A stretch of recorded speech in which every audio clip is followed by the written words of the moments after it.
welcome everybody here at Zaragoza. This is the Water Tribune. I play the role of director. It's an honor for me to do that.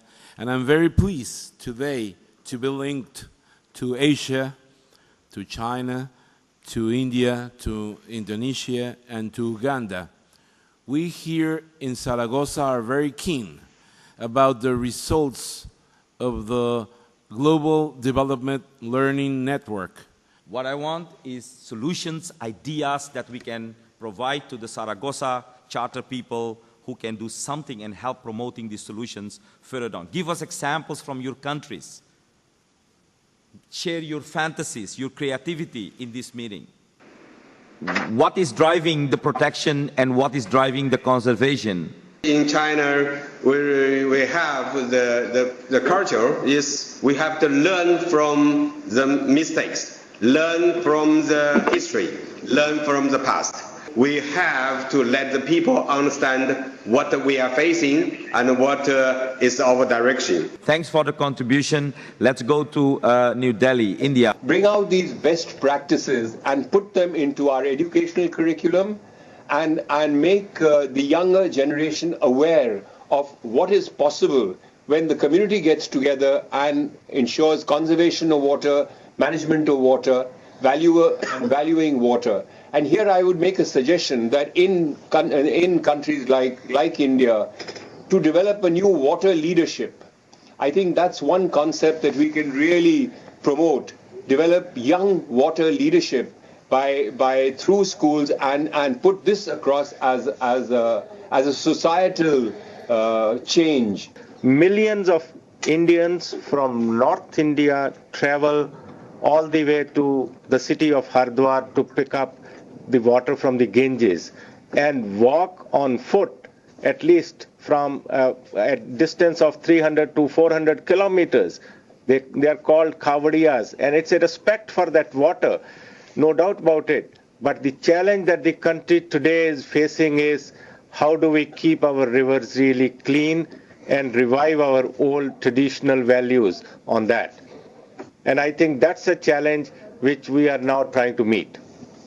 Thank you. Over to you. Thank you, New Delhi. Thank you, colleagues in New Delhi, for sharing the experiences from India. Let's go to Jakarta, Indonesia. If we talk about the religious side of water, as you know, here in Indonesia, almost 90% of the population is Muslim. And in Muslim, before we do our prayers, we must do wudu, which is we have to clean our bodies using water. So I think seeing the religious side, it is water is one of the essential problem or one of the essential issue in the religious sectors. What is it that our grandfathers used to do to conserve and sustain the water resources?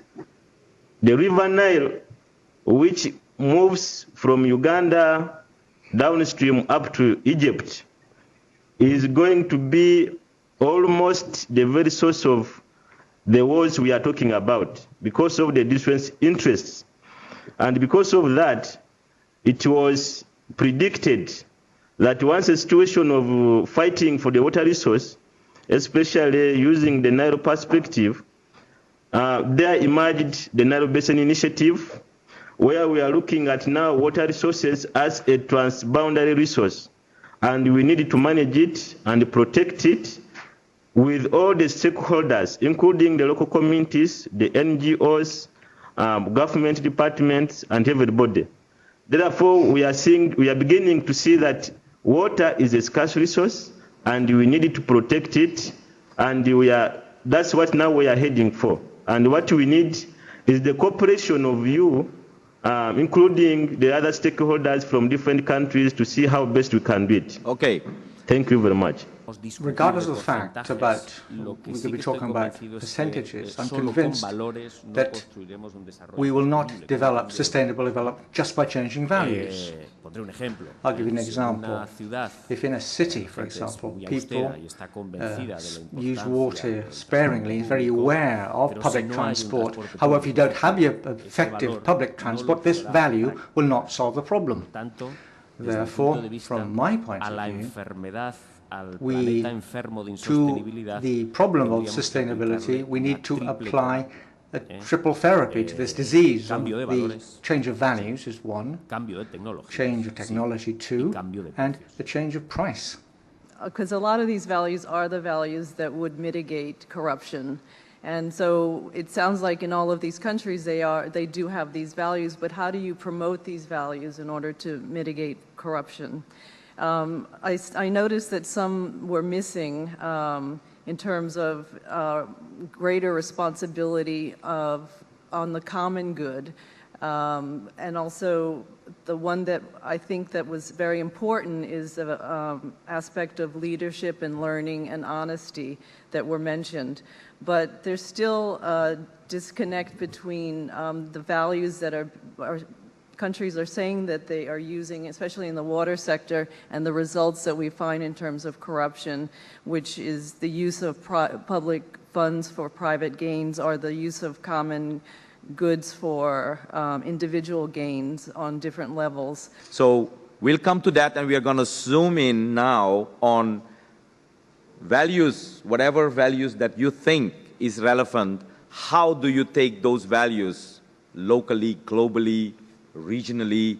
How do you take those values through the channel of education, through the channel of communication, or both together? How do you take them to the society? Thank you. I'm David Barkin from Mexico.